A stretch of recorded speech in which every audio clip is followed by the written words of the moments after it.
launch control doesn't work. Oh God. Oh God, I don't need it. I did a review on the Porsche 911 991 body, the GT3 variant. So naturally, after reviewing that car, I'm scared that future cars will be a little bit of a disappointment to me. But the owner of this car right here hit me up and asked me if I wanted to do a review on it. So why not? Here we have the 2017 Nissan GT-R. Today I'm going to show you around this car and I'm also going to give it a test drive, so stay tuned. So from the front, it's a very chunky looking car. It's a very muscular looking car. A while ago, there was a Mustang that passed by here that looked quite lanky compared to this car. I mean, just look at how wide it looks. You have a carbon fiber hood. This is all aftermarket.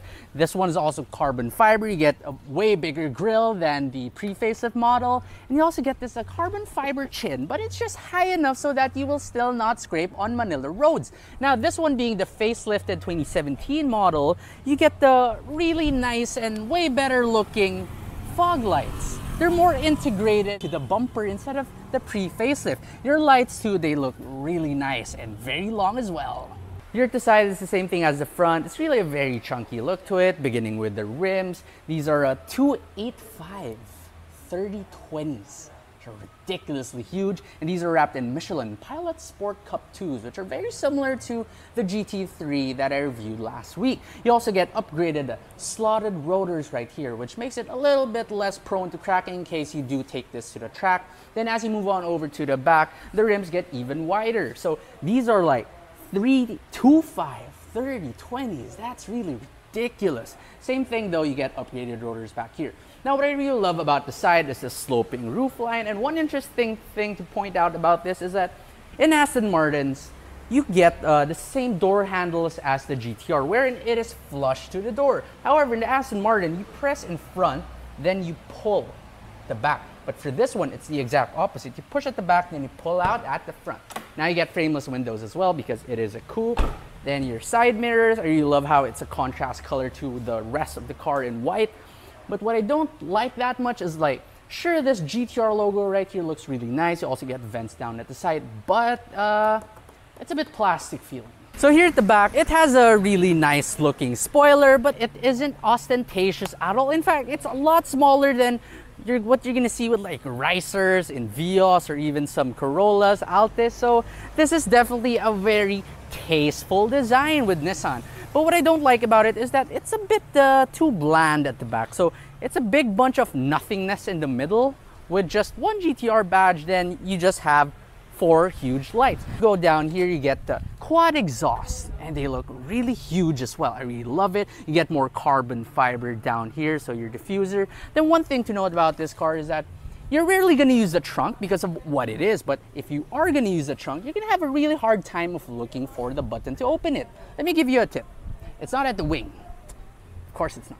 It's down here just beside the reverse camera. So the very moment you press that one up, this one just kind of lifts up like that. And once you open this one up, you reveal this really, really tiny trunk. I'm talking about like 911 front level size small. This one also has this custom audio on it, which sounds really good. We're gonna hear the exhaust of this car in 3, 2, 1, let's go. That sounds just a little bit better than the GT3. Now if you rev it a little bit. Okay, I was wrong. That sounds way better than the GT3. Under the hood is this 3.8 liter twin turbo VR38 hand-built engine, which produces 570 horsepower in PS and an astounding 637 Newton meters of torque. Now what's cool about this car is that it can accelerate from 0 to 100 in around 2.8 to 2.9 seconds, which is just mind-blowing. Here's the GT-R. First, let's check the third of the door. Someone once called me a spoiled Euro brat, and well, that door thud pretty much proves it. It's not bad for a Japanese car, but it's nowhere as good as the door thud you get with the European car. Anyway, let's start the car up. It's a push-button start. It's nice and red too. Fires right up like that. Sounds really good. Alright, so the materials in here is pretty much what you expect from a Japanese car, despite it being a little bit more premium. So up top, it is covered in leather, but it's not really that soft. Here on the side, the top isn't that soft, but you get really nice soft padded leather here where your arm actually touches. Now this car, its door handle is quite interesting. I couldn't find it at first. Apparently, it's this thing right here that you pull up as if you're like pulling a window switch.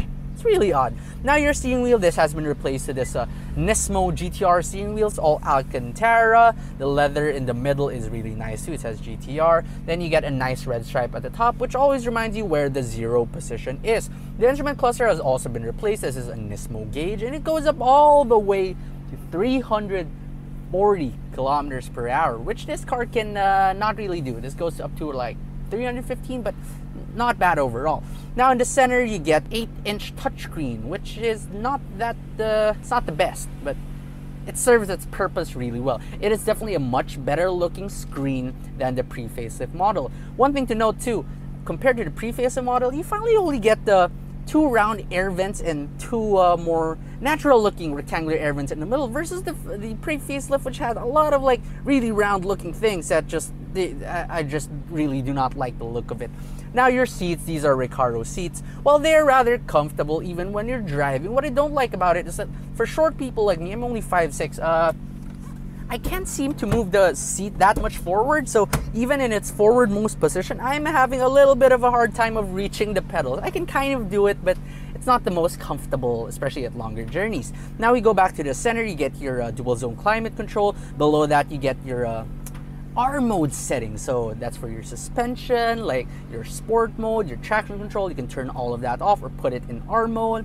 Then you have the shifter, which is really weird because you sometimes don't know if you're in drive, neutral, or reverse, especially reverse. Reverse is a very odd place to put it. You can also put it in your like manual mode, which you can shift manually with your flappy paddles. And this car has a dual clutch transmission, so that's gonna be a really fun experience. Now what's odd about this car is that since it is a right-hand drive car originally, I mean this hasn't been converted, but this was designed to be a right-hand drive car, Nissan didn't even bother relocating the handbrake. So if you're in the left-hand drive version of this, such as this one, the handbrake is a bit far. You'd expect it to be here, but it's here, and instead you just get 2 cup holders where that is supposed to be. Driving the 2017 Nissan GT-R R35. Right, so first impressions when you drive this car is that the reviews on this car, the previous reviews saying that this car is a bit more unrefined, is definitely true. Right now as I'm going along Quezon Avenue, I can hear whizzing so much from the side as like motorcycles and other cars pass by. There seems to be a gross lack of noise insulation in this car, which is just crazy. We all know we can't really go to the track often, so this is all we do. We just floor it like that, put your seat back to your seat, and gosh, that exhaust sounds amazing. The thing about this car, since it is a twin turbo V6, you still don't get that naturally aspirated power, so there is really a considerable amount of turbo lag that you can really feel. And every time you floor it, there's like nothing. Even if you downshift with the paddle shifters, there's just this like a couple of seconds, maybe just a second and a half of nothingness before the power kicks in. And honestly, it is quite disappointing. However, once you get past that turbo boost lag thing, it just goes. Launch control doesn't work. Oh god. Oh god, I don't need it. You don't need launch control in this car.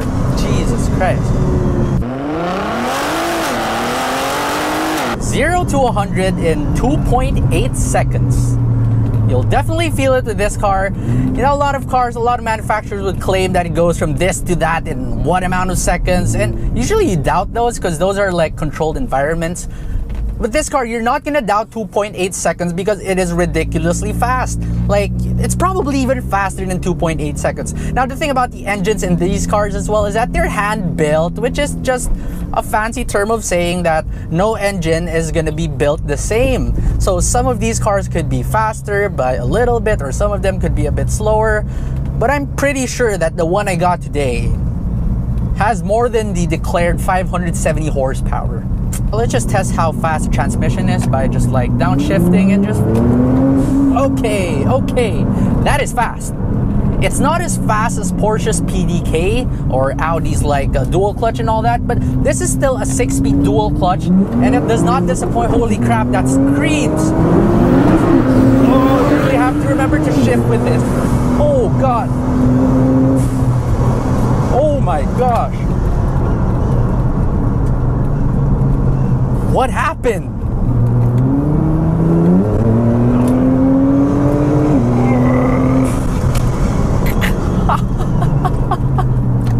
I thought the GT3 was fast. This one, sure, it has all that turbo lag, but holy crap, after the turbo lag, it's just a beast. So that's why they call this thing the Godzilla. It's crazy. One more.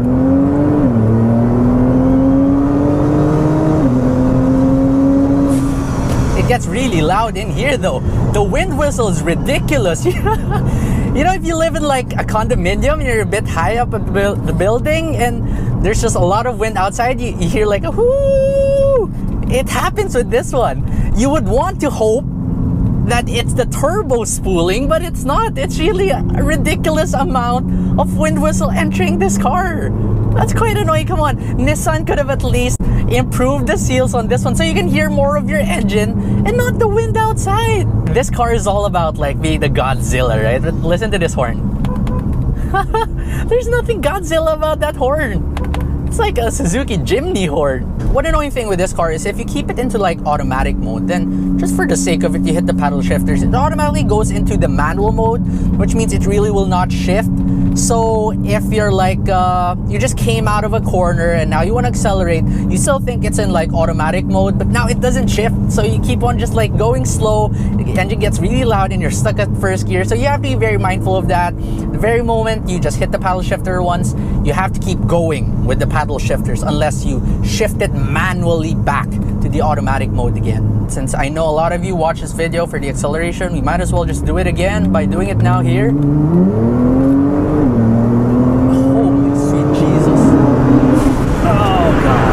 I love it how when you like let go of the accelerator and you just get that whoosh sound. That's so pleasing to the ears. Just whoosh.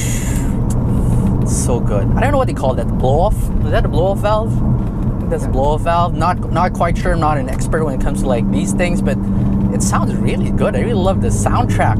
It's like you get all that raw engine power, that raw Godzilla roar, then you get that whoosh.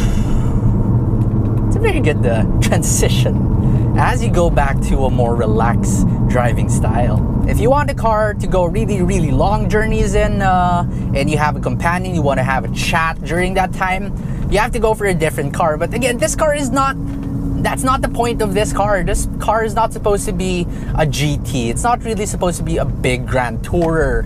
This car is just about taking it to the track once in a while.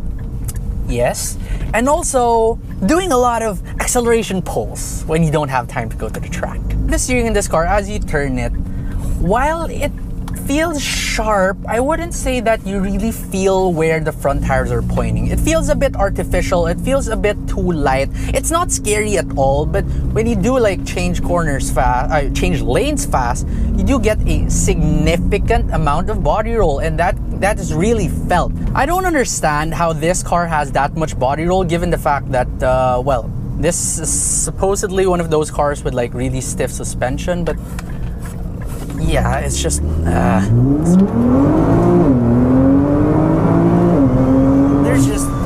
there's a lot of, oh god, that's not pleasant at all. That body roll is really not pleasant. Oh, see, oh god, the body roll is crazy. All right, let's downshift and go.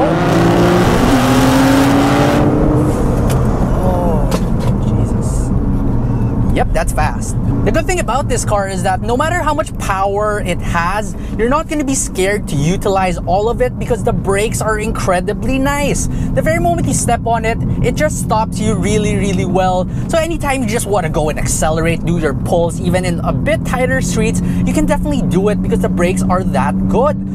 The problem with the Nissan GT-R is that no matter how good it is, it sits at the price point that is just attainable, not for the common man, but for the common upper class man. So what that means is that you're gonna see a little bit too much of them on the roads, no matter where you go, and it just takes away from the prestige of ownership. It's as if you don't get a sense of exclusivity that much with this car. I'm not saying it's an extremely common car. Of course it's not. It's still a very expensive car for a car.